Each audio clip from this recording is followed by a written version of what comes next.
So when you hear a number like, I don't know, hundreds of billions of dollars tied to just one person, it kind of makes your brain stall, right? How is that even possible?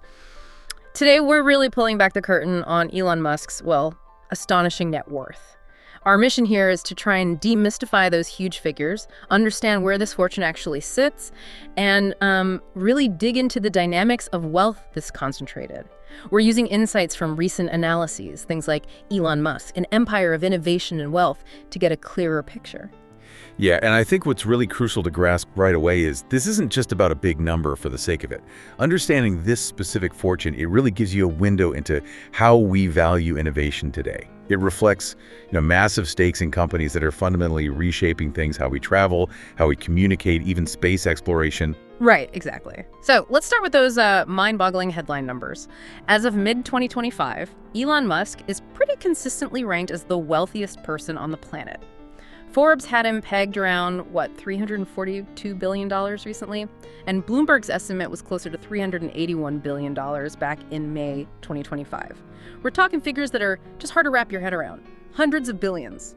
And the key thing, as the analysis points out, is that this huge fortune isn't sitting in a vault somewhere. It's overwhelmingly tied to his ownership stakes in his companies, which means his wealth is incredibly sensitive to, market swings, company valuations, all of that. It's really dynamic, not static cash. That's a critical point. So, okay, if it's not a giant pile of cash, where is it? Because unlike a lot of billionaires who might have, diverse portfolios across many sectors, Musk's wealth seems very concentrated, mainly in the companies he actually founded or controls.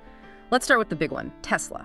Tesla, the EV giant, the clean energy company. That's still the largest single piece of his net worth, right? Correct. It's the cornerstone. He's CEO, a major shareholder, holding about 13% directly, I think, plus all those stock options. So Tesla's stock performance is directly linked to these huge swings in his wealth. And even with, some market volatility we saw earlier in 2025, regulatory stuff, Tesla's valuation has really been the main driver behind his wealth exploding. Absolutely. But then you have SpaceX, which is just a fascinating story in itself. He's the founder, CEO, chief engineer.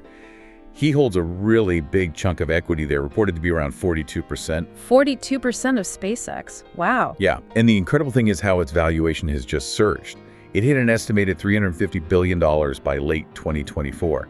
And our sources point out sometimes its value has actually overtaken his Tesla holdings. Really? So SpaceX has been worth more to him than Tesla at points? At certain points, yes. It shows where the market sees massive future potential, maybe less in established public markets sometimes, and more in these frontier technologies. Yeah. Private space flight, government contracts, Starlink internet. Yeah. That's what's underpinning that huge valuation. That does raise a big question, doesn't it? What happens when one private venture can suddenly outweigh a massive public company in your portfolio? It speaks volumes about the perceived value of future tech versus current production. It's like betting on the next big thing. Incredible. So, okay, Tesla and SpaceX are the giants. What else is in the mix? There are other ventures, right? There are. While Tesla and SpaceX are definitely the heavy hitters, he has other significant assets. You've got X, which used to be Twitter, of course. Mm-hmm. There's XAI, his artificial intelligence startup, which is getting a lot of attention. Mm-hmm. Neuralink doing the brain-computer interface work.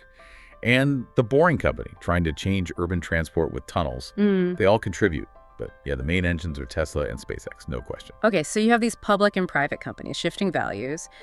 How do financial analysts even calculate this stuff? How do they arrive at that single net worth number? Right, well, it's mostly about valuing his equity, his ownership stakes. For a public company like Tesla, it's relatively straightforward, Current stock price times the number of shares he owns. That gives you a hard number, updated constantly. Okay, makes sense. But for the private ones, SpaceX, XAI, Neuralink, Boring Company, it's different. Their valuations come from private funding rounds when investors put money in at a certain company value. And also from expert analysis, looking at comparable companies, future prospects, that sort of thing. It's more of an estimate, but a well-informed one. So less precise, but based on real investment data. Exactly. And here's maybe the most fascinating detail, something Musk himself points out. He describes himself as cash poor. Cash poor? How can you be cash poor with billions or hundreds of billions? Well, it means the vast majority of that wealth isn't liquid cash he can spend easily. It's tied up in company stock. Yeah. And he's actually taken out significant loans using his Tesla shares as collateral. Leveraging his stock. Right. To fund other things, personal expenses, maybe even new investments. It's common for people with wealth tied up in assets, but it carries risk, obviously. It really shows his wealth isn't just a number. It's like a massive leveraged bet on the future success of these companies. Which explains the volatility we've seen. His net worth has had some absolutely wild swings, especially these last few years. It shot up dramatically from, 2020 to 2022, driven mostly by Tesla's stock surge. He even peaked above $400 billion in late 2024, which is just Astronomical, yeah. But it definitely hasn't been a straight line up. And here's where it gets really interesting if you track this stuff. There have been big drops too. Market downturns hit him hard. Regulatory issues pop up. The economy shifts. It really highlights how almost fragile a fortune built like this can be. Absolutely. Yeah. But if you zoom out, even with all that volatility, the sheer scale of his net worth is still, well, it's a testament to his ambition, isn't it? His drive to pursue these really transformative technologies across so many different fields. Like we said, the wealth isn't just a number. It reflects these huge stakes in companies literally building the future cars, space, AI. And that does bring up a pretty profound question for all of us, really. What does it actually mean when one person's financial standing is so deeply woven into the future of such critical industries? Yeah, that's a heavy question. So let's recap this deep dive a bit. We've looked at the almost unbelievable scale of Elon Musk's wealth. We've seen how it's heavily concentrated in Tesla and SpaceX mainly. We've touched on how it's calculated based on equity, both public and private. And maybe the biggest surprise, despite the billions, he's cash poor, with his fortune essentially a high-stakes bet on future innovation. Right. And I think this whole discussion really pushes you to think about the wider implications. When you have this much wealth concentrated in the hands of one innovator, known for making bold moves, what does that mean for innovation itself? For the direction of these industries? For the global economy? It's a lot to consider. It really is. And maybe a final thought for you listening.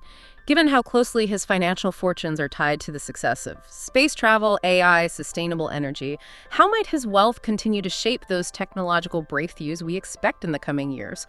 Or maybe how will those breakthroughs shape his fortune? Definitely something to keep thinking about as we watch these sectors evolve.